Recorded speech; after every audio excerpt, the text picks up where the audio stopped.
Hi guys, welcome to R rated trader. ये beginner to advance series का episode 2 है। I hope आपने first episode जरूर देखा होगा। फर्स्ट एपिसोड में हम लोगों ने इन डिटेल्स में डिस्कस किया था स्टॉक मार्केट के बारे में। स्टॉक मार्केट क्या होता है, कैसे उसमें ट्रेड किया जाता है, कौन कौन से एक्सचेंजेस हैं हमारे पास। आई होप आपने वो वीडियो जरूर देखा होगा। हिट द लाइक बटन अगर आपने वो वीडियो देखा है तो। अगर इस वीडियो में 25+ लाइक्स आते हैं तो हम लोग इसका नेक्स्ट एपिसोड फिर अपलोड करेंगे, जिसमें हम लोग इन डिटेल्स में डिस्कस करेंगे कि फंडामेंटल एनालिसिस और टेक्निकल एनालिसिस में क्या डिफरेंसेस है, कौन सा मैं प्रीफर करता हूं, आप एज ए स्विंग ट्रेडर आपको कौन सा प्रीफर करना चाहिए। तो चलिए वीडियो को शुरू करते हैं। आज की वीडियो में हम लोग डिस्कस करने वाले हैं डिफरेंट टाइप ऑफ मार्केट के बारे में, कि कौन कौन से सेगमेंट हमारे पास, कौन से लिवरेज प्रोडक्ट हैं, कौन से नॉन लिवरेज प्रोडक्ट हैं, और ये लिवरेज नॉन लिवरेज ये सब क्या होता है, इस चीज के बारे में हम लोग इन डिटेल्स में डिस्कस करने वाले हैं। तो चलिए वीडियो को शुरू करते हैं। सबसे पहला जो हम लोगों के पास वो है इक्विटी। इक्विटी में जनरली हम लोगों के पास कैश में ट्रेड होता है, सारा का सारा ही कैश में ट्रेड होता है। सपोज आपके पास अगर 1000 रुपया है तो आप सिर्फ 1000 रुपये का ही शेयर परचेस कर सकते हो किसी भी। सपोज अगर आपके कोई शेयर आपको 100 रुपीज में दिख रहा है तो आप इसकी 10 क्वांटिटी ही ले सकते हो, या अगर कोई 10 रुपए का शेयर है तो आप उसको 100 क्वांटिटी ही ले सकते हो। अगर मोरल ऑफ द स्टोरी ये है कि टोटल आपके पास जितना अमाउंट है, जितना भी आपके पास पैसा है, सिर्फ आप उतने का ही ले सकते हो। इसमें आपको कुछ भी लीवरेज नहीं मिलता है, कुछ भी आपको एक्स्ट्रा नहीं, मतलब आपके कैपेसिटी से आगे का आप नहीं ले सकते हो सामान। लेकिन बाकी सारे जो है ये सारे ही लीवरेज प्रोडक्ट हैं। इसके ऊपर अभी हम लोग इन डिटेल्स में डिस्कस करेंगे। इक्विटी में जनरली जितना भी आपके पास कैश है सिर्फ आप उतना का ही ट्रेड कर सकते हो, उतने का ही शेयर ले सकते हो, और इसको आप लाइफ टाइम तक होल्ड कर सकते हो। इक्विटी में एक फैसिलिटी क्या हो जाता है, इसको आप लाइफ टाइम में, आप चाहे इन्वेस्टिंग करो, चाहे आप स्विंग करो, या कुछ दिनों के लिए लेकर होल्ड करो, चाहे आप बीटीएसटी करो, लेकिन इसको आप परमानेंटली होल्ड कर सकते हो इक्विटी को, जो भी आपने कैश सेगमेंट में लिया है। लेकिन बाकी सारे सेगमेंट में कहीं ना कहीं आपको एक कॉन्ट्रैक्ट बेस पर काम किया जाता है। सपोज जैसे फ्यूचर्स में होता है कि आप इसमें मंथली कर सकते हो। अब इसके ऊपर हम लोग इन डिटेल्स में डिस्कस करते हैं।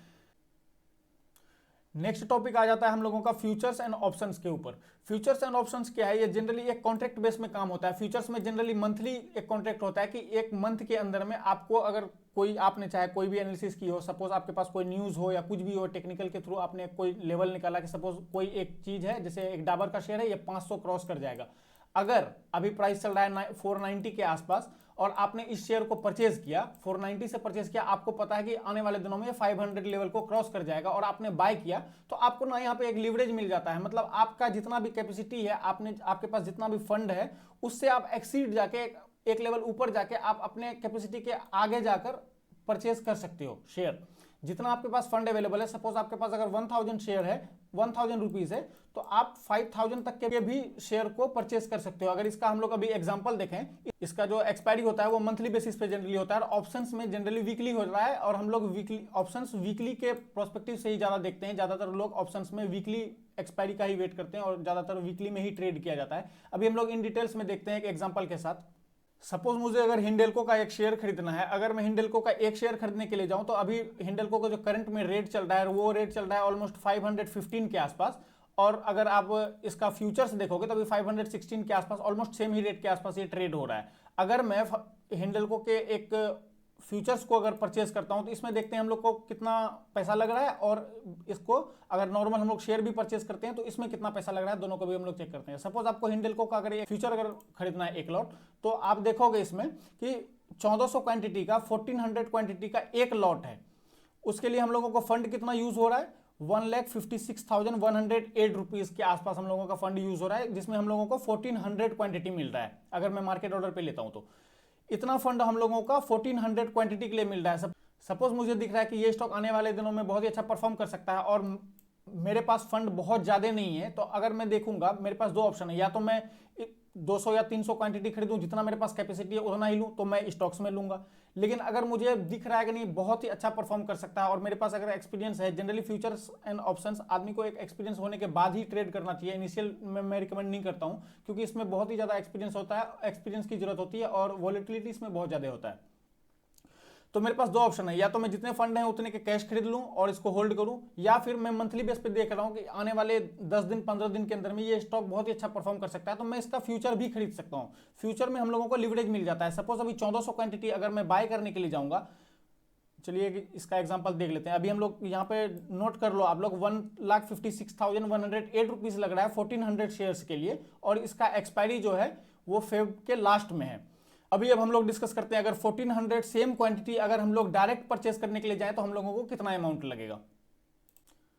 अभी एक शेयर का प्राइस जो चल रहा है वो ऑलमोस्ट 515 के आसपास चल रहा है। तो 515 इंटू 1400 क्वांटिटी अगर हम लोग लेने के लिए जाएं तो हम लोगों को अमाउंट जो देना पड़ेगा वो 7,21,000 के आसपास देना पड़ेगा, 7,21,000 देना पड़ेगा। लेकिन हम लोगों का यहाँ पे जो फंड यूज हो रहा है, अगर हम लोग फ्यूचर्स खरीदते हैं तो 1,56,000 ही यूज हो रहा है।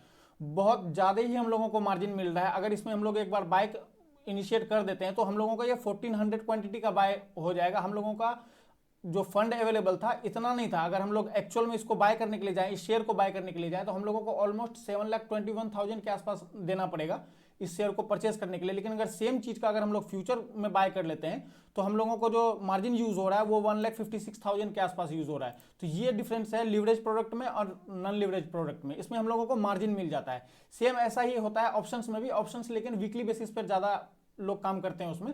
ऑप्शंस में वीकली एक्सपायरी होती है, मंथली भी होती है, लेकिन ज्यादातर लोग जो है वीकली ही प्रीफर करते हैं। और अब बात करते हैं नेक्स्ट हम लोग फॉरेक्स और कमोडिटी के ऊपर में। फॉरेक्स आजकल जनरली इंडिया में बैन कर दिया गया है जब से सरकार की कुछ पॉलिसीज वगैरह आई है। फॉरेक्स में जनरली करेंसीज में ट्रेड किया जाता है और पेयर्स में ट्रेड किया जाता है। इंडिया में ये फॉरेक्स आजकल बैन कर दिया गया है गवर्नमेंट के थ्रू। कुछ ही प्लेटफॉर्म ऐसे हैं जिसमें कि ट्रेड करने के लिए लीगल है, जो कि जिसमें आप ट्रेड कर सकते हो, वो भी आपको INR करेंसी में ही ट्रेड ज्यादा करने के लिए दिया जाता है। मैक्सिमम लोग इसको अभी बैन ही कंसीडर कर रहे हैं क्योंकि बहुत ज्यादा उसमें INR में लोग ट्रेड करते नहीं है। तो फॉरेक्स में भी बहुत ज्यादा आपको लिवरेज मिलता है। इसमें बेसिकली होता क्या है, सिर्फ करेंसीज में ट्रेड किया जाता है, जैसे INR में किया जाता है, USD में किया जाता है, दोनों का पेयर होता है। उस हिसाब से करेंसीज में ही सिर्फ इसमें ट्रेड किया जाता है और इसमें लिवरेज भी बहुत ज्यादा मिलता है। चलिए हम लोग नेक्स्ट टॉपिक डिस्कस करते हैं कमोडिटी के ऊपर। कमोडिटी एक ऐसा सेगमेंट है या ऐसा एक मार्केट है जिसमें हम लोग रॉ मटेरियल्स पे ज्यादा ट्रेड करते हैं, जैसे मेटल हो गया, गोल्ड हो गया, एल्यूमिनियम, सिल्वर, ये सब के ऊपर हम लोग ज्यादा ट्रेड करते हैं।